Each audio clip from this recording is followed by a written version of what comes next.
Okay, so for this particular lesson, remember that our task is to be able to draw the Lewis structure of molecules, of covalent compounds. Then we began with simple molecules, which are our diatomic molecules. So you're always given a chemical formula that looks like this. So in this case, the very first example we will discuss is the Cl2. So in Cl2, we have 2 chlorine atoms. So the first step is we have to calculate the total valence electrons of Cl2. How did we do the total valence electrons? All we need to do is multiply the number of chlorine atoms, which is based on the subscript, so there are 2. So 2, then multiply it by the valence electrons of chlorine atom based on its group number in the periodic table. So chlorine is group 17, and group 17 has 7 valence electrons. And I hope that you have a guided chart for that, because the chart will make your life easier, and the valence electrons will be quick to identify. So 2 times 7, that will give us 14 valence electrons all in all. So 14 valence electrons should all be accounted for when we draw the final Lewis structure of our molecules.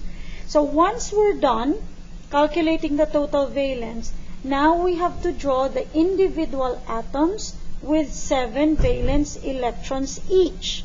So remember that Cl and Cl, there should be 2 of that.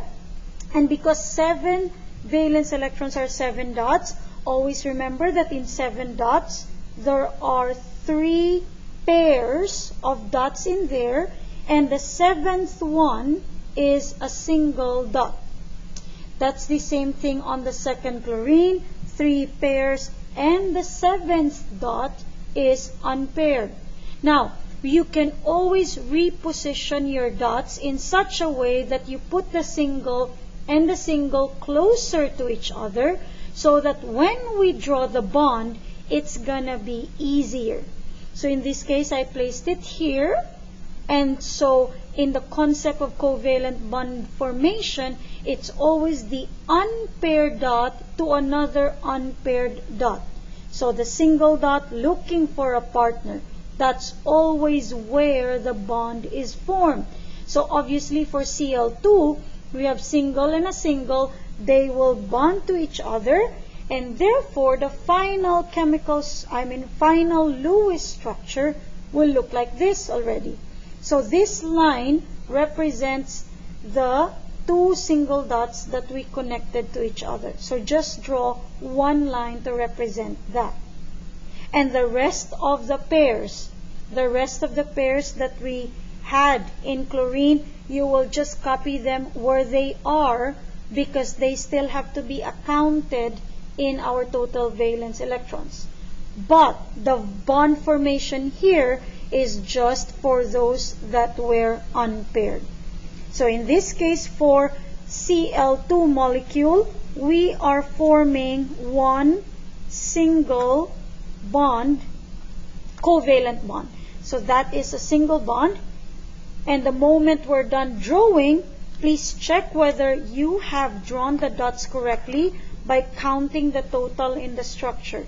So how do you count? That's 2, 4, 6, 8, 10, 12, 14. So the whole structure has 14 valence electrons, which is the correct total that we calculated in the first step. So this is now the final Lewis structure. So the next molecule that we have is O2 diatomic molecule, our oxygen molecule. So O2, the first step is we calculate the total valence. There are 2 oxygen atoms times the valence electrons for the element oxygen in the periodic table, which is, because it's group 16, so it has 6 valence electrons. 2 times 6, that's a total of 12 valence electrons for the O2 molecule. So there are 2 oxygen atoms. When we draw the Lewis electron dot structure, we should have 2 oxygen atoms with 6 dots each. Let's draw the 6 dots. Please check whether you have drawn your 6 dots properly. The 6 dots should have 2 pairs. So that's already 4 all in all, but 2 pairs. And the other 2 are unpaired or single. Okay? And that's the same thing here for the other oxygen atom. We have 2 pairs, and then the other 2 are unpaired. So obviously, when we think about the bond formation, we focus our attention to these unpaired dots. And these unpaired dots will look for a partner. So this one will look for this electron right there, and this dot will look for that dot right there. And if we will count how many bond lines we form, those are a total of 2 lines. So when we make our drawing clean and neat, we can simply draw our 2 lines as 2 parallel lines that look like this. So this indicates already our 2 lines. We just put them in the middle where they will meet so as to make our Lewis structure organized and clean. So this represents now our double covalent bond. So this is a representation of our double bond. So a double bond is formed when 2 electrons on one atom are looking for the other 2 electrons on the other atom. So that's how a double bond is formed. So when we count the total valence electrons, it's 12 in here. Let's check if we got the 12 in here. This is 2, 4, and then 6, 8, 10, 12. So our structure is correct because we got all the 12 valence electrons correctly. Always remember that your line here represents your 2 valence electrons. So each line means 2 valence electrons. And you don't have to draw these dots anymore if you have made a line. No more dots.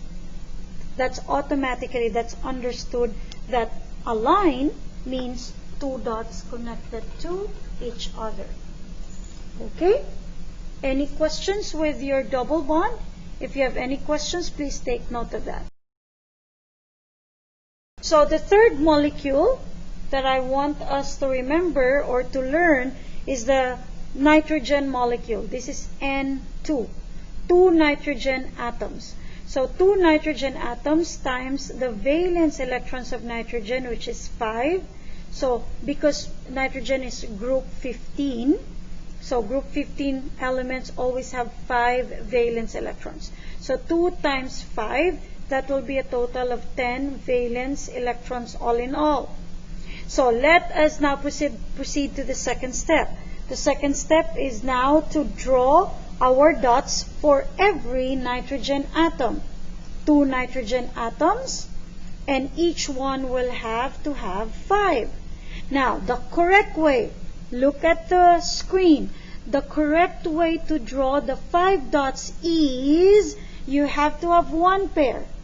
So 5 dots is 1 pair, and the other 3 dots have to be single and unpaired. So 2 dots will be a pair, and the other 3 are unpaired. That's the same thing with the other nitrogen atom. 1 pair and 3 single dots. The moment you see single dots, automatically in your brain, that should tell you that they have to look for a partner.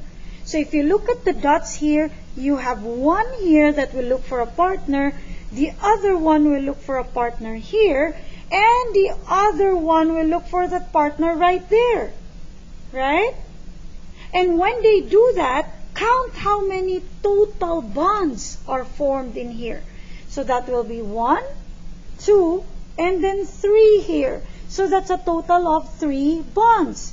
How do we make the drawing clear, neat, and organized? So the 3 bonds will now be represented through these 3 parallel lines, all meeting from each side of the N atoms. So this is how we're going to clean up the curved lines from up above. So this is now the final clean structure of our N2. So the 3 bonds represent those 3 pairs of electrons that have bonded. And of course, there were pairs of electrons on top, so all we need to do is just put them where they are. So these are the two pairs that did not participate in the bond formation because they're already paired. So let's count. If we have all 10 valence electrons, we have 2 here, 2, then 4, 6, 8, 10. So that's now 10 valence electrons, and 10 is what we calculated. That means our structure is correct. So this next molecule is what we call your binary covalent compounds already, consisting of 2 different elements. Okay, so this is H2O. The very first thing is we still need to calculate. Please copy these notes as you are learning it on screen. Okay, copy your notes. So H2O, let's look at our 2 elements quantity. So H2 meaning 2 hydrogen, so that's 2 hydrogen, times the valence electron of hydrogen is always 1, so that's times 1. 2 times 1, that's equal to 2. So this is for the H2. The second element is oxygen. There's no subscript. That's understood to be 1 oxygen. So 1 oxygen times the valence electron of oxygen, that's group 16. So 6 valence electrons for oxygen. 1 times 6 equals 6. So add 2 plus 6. That will be a total of 8 valence electrons all in all for H2O. So the 8 valence electrons have to be seen on our final structure. But before we do that, how will this look like? So let's have 2 hydrogen drawn. So 2 hydrogen is drawn here, each with 1 dot. So H with 1 dot, H with 1 dot. Of course, 1 dot will always represent your 1 valence electron of hydrogen, so that means H will always share its 1 valence electron because 1 dot is not paired up. So that's why we encircle it there. Then the second element is oxygen, and oxygen will have 6 valence electrons. So how do we draw the 6? In the 6 valence electron, 4 electrons will be paired. So 4 electrons will be 2 pairs, and the other 2 are single. Now look at how I reposition the dots for oxygen so that the 2 single electrons will be closer to the other electron of each hydrogen atom. So I was deliberate enough to think in my brain first before I draw the dots that I have to make sure that the single dots of oxygen will be closer to the single dots of hydrogen so that the bond formation will be clearer and easy to determine. So you have the freedom to reposition your dots so that it will be easy for you to figure out the bonding formation.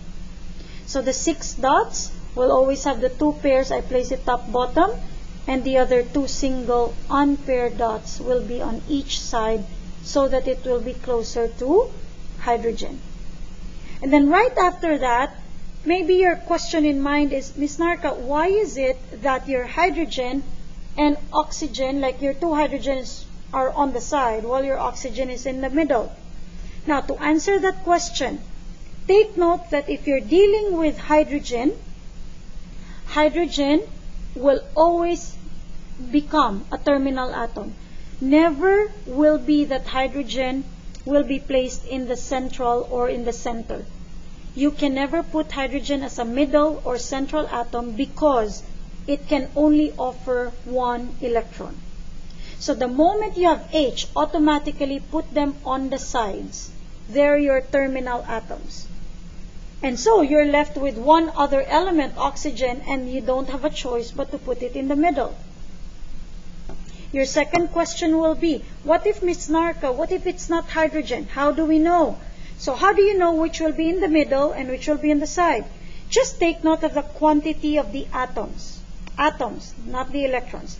The quantity of the atoms. So the quantity of the atoms are based on the subscript value. If you have 2 hydrogen and 1 oxygen, the one with a lower number of atoms, so in this case it's oxygen, is automatically placed in the middle. So if it has lower number of atoms, it has to distribute itself to all the other atoms. So that's why its perfect place will be the center. So oxygen in the center here. And once you've positioned all of them and you've determined the single electrons, this time they will bond. So obviously, this single electron will bond to that electron right there, and this electron here will bond to that electron. So forming one line on the left side and one line on the other right side. So these are represented by two lines. We call them not a double bond because they're separated. We describe them as two single bonds in water molecule. Two single bonds. So this is a single bond and this is a single bond. That's a total of two all in all. So let's count in our structure if we got 8 valence electrons in the drawing. So this is 2, then 4, 6, and then 8. So our structure for water is correct. So that's how it looks like in the final Lewis structure drawing for H2O. So this is the entire solution that we did.